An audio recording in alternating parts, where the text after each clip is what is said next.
Hi and welcome to Terry Talks Movies. This time around I've got a couple of blaxploitation horror films for you. They're a little bit different and they're both directed by the same guy, a man called William Crain, who did some interesting things with the genre. One of these movies you're going to be familiar with, one of them you're not. So let's get started. So let's talk about blaxploitation, specifically 1970s blaxploitation. While I fully acknowledge that some people find this genre problematic, I've got a deep and abiding love for it. During my formative teenage years, my local cinemas showed a lot of blaxploitation movies, mostly because they were cheap, they were popular, and the soundtracks were, and they remain, absolute bangers. One of the other genres that was popular with working class white European colonizer kids like myself was horror movies. We couldn't get enough of Kensington gore and unclad busty starlets and down-at-heel character actors doing a week's work at Bray Studios.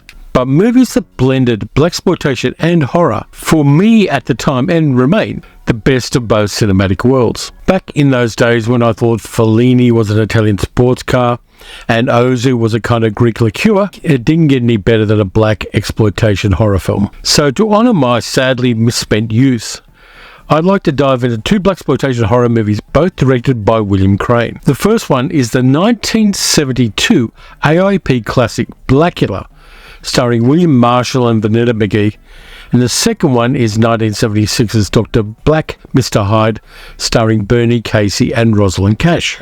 One was adapted from a novel by an Irishman, the other one from a novella written by a Scotsman. So let's start with Blacula. Blacula starts in 1780 when an African prince called Mamuwalde travels to Transylvania with his wife Luva, played by Vanessa McGee. He's on a sad diplomatic mission to get Count Dracula to help him end the slave trade to the Americas. But notwithstanding, my people are eager to bring our ancient culture into the community of nations. That may take a good deal of time. It will at least be time well spent, as opposed to an exchange of banalities with pseudo-intellectuals and dilettantes. Because Wikipedia was still 221 years away, Mamuwalde wasn't aware of Dracula's nature. So Dracula says no effing way and puts the hard word on Luva. Mamuwalde rightly objects.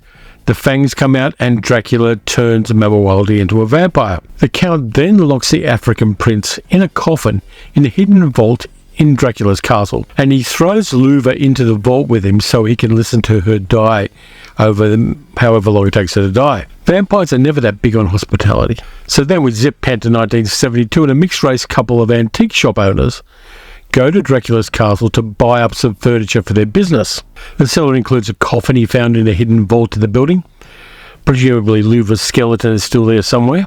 And the whole lot gets shipped to the port of Los Angeles and from there to the shop owner's warehouse. Border biosecurity wasn't great in the 1970s. Nobody checks the coffin. The boys crack the box and the starving feral Blacula pops out and necks them. And there's a good fight sequence as that happens.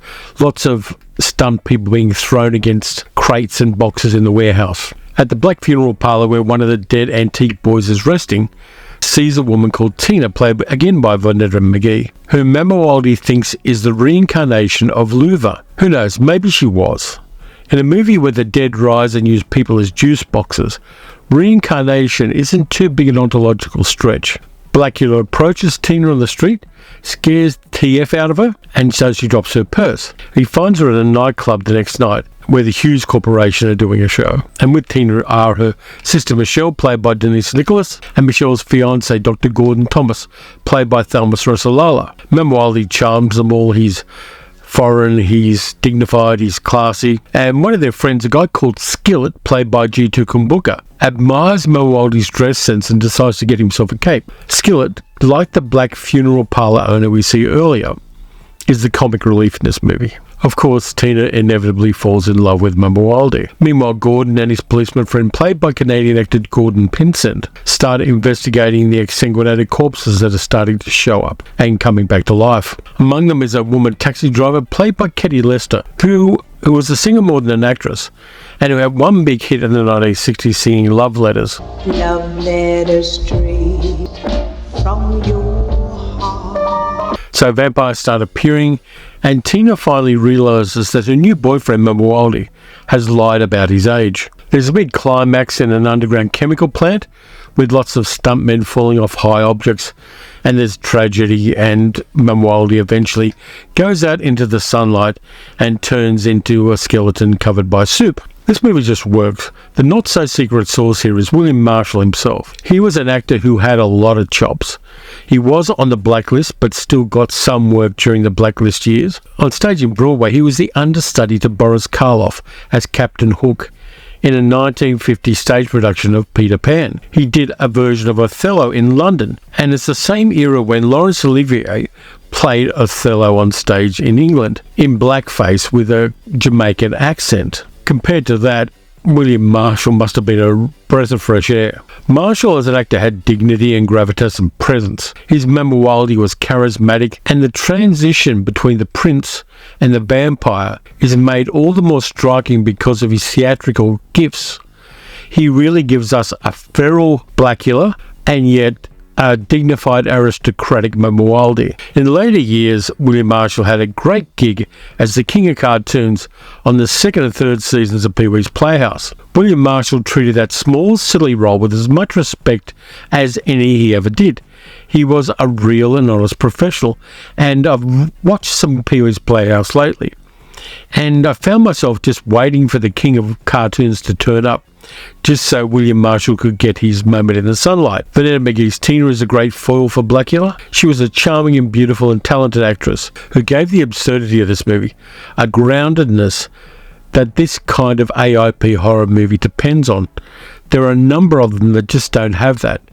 And having a little bit of reality and a little bit of verisimilitude really lands this kind of movie. Dalmas Russellala as Gordon and Denise Nicholas as Michelle give their characters' relationships a lot of solid grounding, and Gordon's friendship with Gordon Pinsent's Copperton and Jack Peters is comfortable and realistic. The actors really give their A-game to this movie. The director, William Crain, being a man of colour, gives us a cast of predominantly black actors who are, apart from the vampire guy, professional people or working-class working people, like Katie Lester's Juanita, the cab driver, or Emily Yancey's Nancy, a nightclub photographer, who discovers that Mamuwalde isn't very photogenic. Blacula just works. You can kind of compare and contrast it with Count Yorga Vampire, and there's a lot more going on in this movie than in that one. Now, I haven't rewatched the sequel, Scream Blacula Scream, but I will. From what I remember, it isn't as layered as the original movie. But that happened a lot with 1970s exploitation movies of any kind. The second one is rarely as good as the first one. So after I watched Blacula, I looked into the career of William Crain and found a second black horror film he made from 1976, Dr. Black Mr Hyde. Dr. Black Mr Hyde's leaning even more heavily into black contemporary culture in the context of a horror film. Dr. Henry Pride, played by ex-footballer Bernie Casey, is a doctor and researcher who spends part of his day working in the Watts Free Clinic in Los Angeles and the rest of it working on a serum which he hopes will cure cirrhosis of the liver. His co-worker and friend Dr. Billy Worth, played by Rosalind Cash, is in love with him, and she continually expresses concern with how hard Henry is working and how he's not getting any rest. He starts making bad decisions pretty early in this movie. One of Henry's free clinic patients, Linda, played by Maria Henry, is a sex worker that Henry is treating for hepatitis. There's a bit of gratuitous nudity as Henry gives Linda her injections to treat her hepatitis. Nasty substances. But later the movie pivots and gives us Linda as a solid character. She has friends, she babysits her friends' children while her friends work, she has co-workers she respects, she hates pimps and doesn't have one, and she gives them shit when they try to talk to her in bars, and she has a plan to get a better life in future. Linda is anything but an eye-candy thirst trap in this movie, even though the early scenes with her in it position her in that role. Henry, after animal experiments fail, injects himself with his anti-liver disease serum, and it goes wrong. He bulks up, his skin turns white, his hair turns white, and his eyes turn blue. He becomes brutal and bestial, and he gains a Lou Ferrigno Hulk level of super strength. The really interesting thing is that black people see him on the street and perceive him as a roid rage white man. Henry, in Hyde mode, argues with three guys on the street and throws one of them through a record store window, which is wrong in several ways. Records are fragile, you shouldn't damage them. But those three guys all perceive him as a rich white guy because he is wealthy, he dresses well, and he looks like a white guy when he is in Hyde mode. Henry befriends Linda outside work and meets her up because he wants to inject her with the serum to finish her treatment for Hep A, and he wants to see whether it'll work. She calls out his bullshit on this and insists that he injects himself first. He does, and he turns into White Hulk, and he grabs her and carries her away. Meanwhile, Dr. Worth has alerted the police, particularly Lieutenant Jackson, played by G2 Kumbuka, who's leveled up from playing Skillet in the first movie, and the cops pursue Hyde as he carries Linda through the nighttime streets of Watts. The cops corner him at the Watts Towers, which he climbs like he's the eighth wonder of the world, and he meets his inevitable fate in a hail of gunfire. There is a lot going on in this movie. For a start, there's a black man being experimented on in a manner reminiscent of the 20th century Tuskegee syphilis experiments. There's a symbolic use of Watts Towers, a non-cliched black female sex worker. There's the class difference between Linda and her friends, and the wealthy Rolls-Royce driving Henry, who talks to Linda in his car and explains his messed up backstory about his mother working as a maid in an expensive brothel, contracting a liver disease because of that, and dying because of that when he was a child. And then, of course, you've got the King Kong reference, black men being seen as an ape as Henry in Hyde mode climbs the Watts Towers. There are a lot of levels and details to what, on the surface of things, is a blaxploitation twist on Robert Louis Stevenson's original novella. But there are a lot of other things going on too.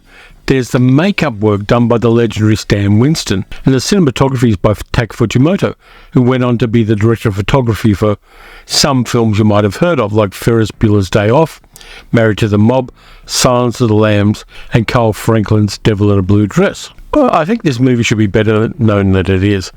It's got a social and political viewpoint. The filmmakers have avoided cliches at every opportunity, and it's a good entertainment on top of that. While Bernie Casey wasn't the best actor in the world, he gives a believability to this misguided and deluded scientist who destroys his life and the lives of other people because of his own demons. So I thought I'd just talk about those two movies. Blacula was a lot better known than Dr. Black Mr Hyde. Both of them have some interesting things to say, and they say them well. And both of them, though the second one more than the first one, use real-world locations to great effect. Sometimes when you dive back into exploitation films of previous decades, you find that there are things in them that you didn't realise on earlier viewings. And that's good. I like the fact that I can rewatch a film and see things I hadn't seen before. And with these two movies directed by William Crain, I got that. And I really appreciated it more this time than any time I've watched them before. I think I've seen Dr. Black Mr Hyde once, and I've seen Blacula 3 or 4 times. But this time around I was watching them with a different eye. And that's something that happens when we get older. We've seen a lot more movies, we've had a lot more life experience. And so we can rewatch movies we saw in our callow youth and squeeze more juice out of them than we did the first time around. And that's part of the magic of cinema, I think. There's some really wonderful stuff that comes with age and experience. There is some shit things, but for the most part, that perspective is really useful when you're watching movies. So that's it for this time around. Thanks a lot for watching. If you enjoyed this video, please like, subscribe, hit the notification bell. I used a teleprompter this time, so if I sounded a little bit different, I apologise. But I'm trying this out because I want to make sure I don't forget details of the movies while I'm talking about them. And usually I just waffle about the movies and then cut out the waffle. But I think I wanted to level up a little bit, and so I've used the teleprompter, and I'm going to see how that goes. I've even got the little remote for it here. By the way, you can also support the channel by becoming a patron at patreon.com/TerryTalksMovies. Middle of the week, I think I'm going to review Furiosa, the new Mad Max movie, which I'm looking forward to seeing on Tuesday. So until then, watch some good movies, watch some bad movies, watch some blaxploitation movies. You may well find there's more meat on the bone than you thought there was. And I'll catch you next time.